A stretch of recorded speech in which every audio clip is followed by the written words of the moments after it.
घर में सबकी बराबर बात मानी जाए तो घर अच्छे से चलता है, लेकिन क्या हो जब एक घर में सिर्फ ननद अपनी चलाए। चलिए देखते हैं। ऐसे ही नंदिनी आज घर में चाप की सब्जी बना रही थी, तभी वहाँ रीमा आती है और उसको चाप बनाता देख लेती है। भाभी ये क्या, आप चिकन बना रही है? अगर मम्मी को पता चल गया ना कि आप इस घर में चिकन बना रही है तो आपकी क्या नहीं है? ननद जी, लगता है आपकी आंखों में मोतियाबिंद हो गया है, तभी तो आपको चिकन और सोयाबीन चाप में फर्क नहीं दिखाई दे रहा। भाभी ये कोई सोयाबीन चाप नहीं है बल्कि चिकन ही है। यहीं रुकिए, मैं अभी माँ को बात करके आती हूँ। इतना बोलकर रीमा वहाँ से चली जाती है और अपनी माँ सुमित्रा के पास जाकर उसके कान भरने लगती है। माँ, आपको पता भी है आपकी पीठ के पीछे इस घर में क्या बन रहा है? नहीं तो बेटा, बताओ क्या बन रहा है? मुझे तो बहू ने बताया था वो आज कुछ अलग सब्जी बना रही है। कोई अलग सब्जी नहीं बना रही वो, बल्कि हमारे धर्म को भ्रष्ट कर रही है। आज तक इस घर में चिकन नहीं बना, लेकिन वो महारानी इस घर में चिकन बना रही है। चिकन? ये क्या बकवास कर रही हो रीमा तुम? इस घर में चिकन? नहीं, वो इस घर में चिकन बना ही नहीं सकती, क्योंकि उसे भी पता है कि इस घर में चिकन कोई नहीं खाता। अरे माँ, इस घर में कोई नहीं खाता, लेकिन वो तो खाती है ना। तुम कहना क्या चाहती हो कि नंदिनी घर में चिकन बना रही है? नहीं तो क्या। अगर आपको मेरी बात पर विश्वास नहीं है तो चलकर खुद किचन में देख लीजिए। कानों सुनी ना सही, लेकिन आंखों देखी तो विश्वास हो ही जाएगा ना आपको। रीमा की बात सुनकर सुमित्रा किचन में जाती है, जहाँ वो चाप को फ्राई होता देख अपने बहू से कहती है, नंदिनी ये क्या बना रही हो तुम? क्या बना रही हो माँ जी? चाप की सब्जी है, और क्या। और वैसे भी मैंने आपको बताया तो था आज मैं कुछ अलग बनाऊंगी। हाँ, तुमने कहा था तुम कुछ अलग बनाओगे, लेकिन तुम चिकन बनाओगे ये मुझे नहीं पता था। चिकन? चिकन कौन बना रहा है माँ जी? और आपको ये बात कही किसने कि मैं इस घर में चिकन बना रही हूँ? मुझे बहुत अच्छे से पता है कि घर में कोई चिकन नहीं खाता, तो मैं इस घर में चिकन क्यों बनाऊंगी? रीमा ने बताया कि तुम चिकन बना रही हो। अच्छा, तो ये बात है। मम्मी जी, मैं चाप की सब्जी बना रही हूँ और ये सोयाबीन चाप है। सोयाबीन?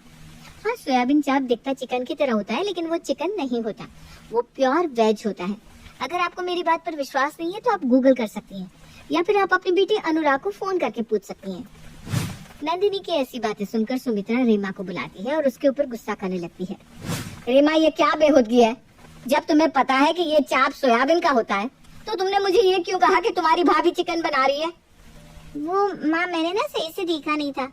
हो सकता है मेरी सही से ना देखने पर मुझे कोई गलतफहमी हो गई हो।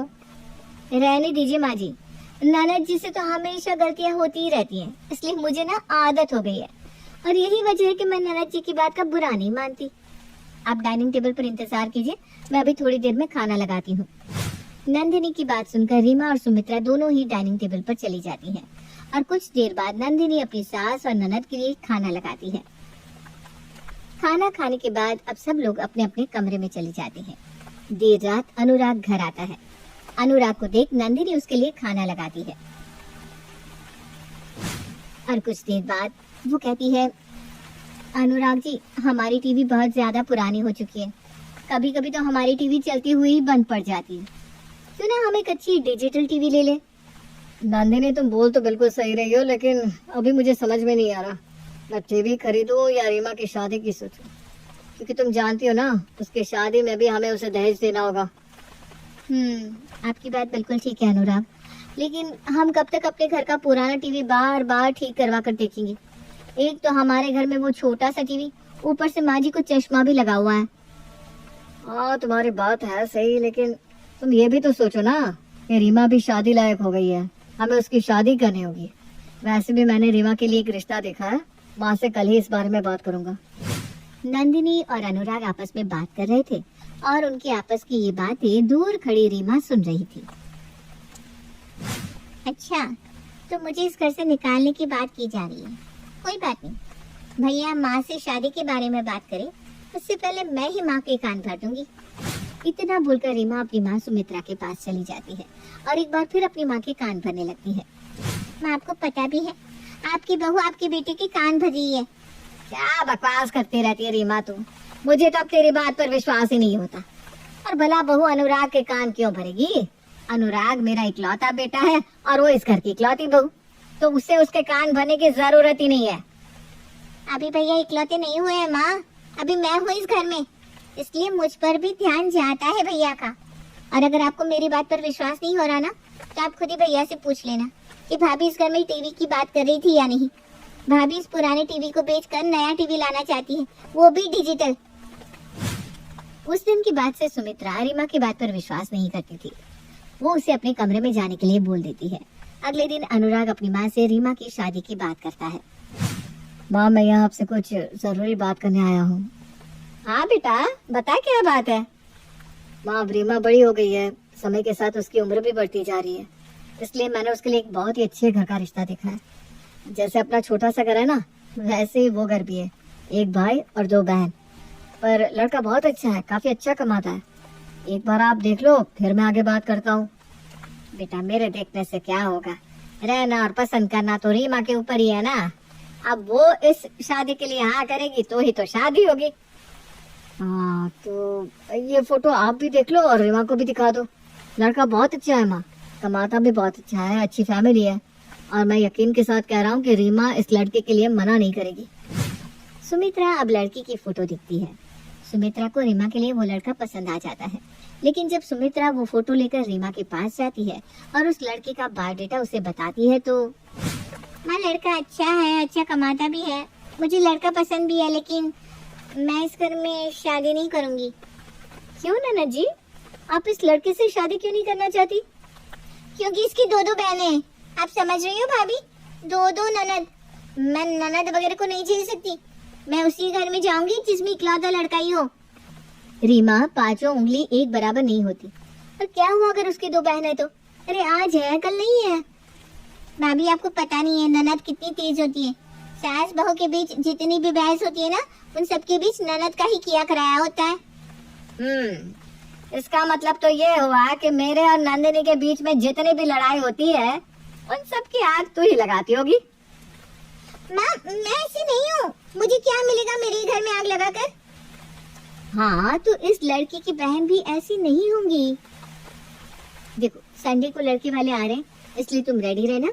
और ये बात मैं खुद से नहीं बोल रही, बल्कि तुम्हारे भैया बोल कर गए। नंदिनी की बात सुनकर रीमा अपना मुंह बनाकर वहाँ से चली जाती है।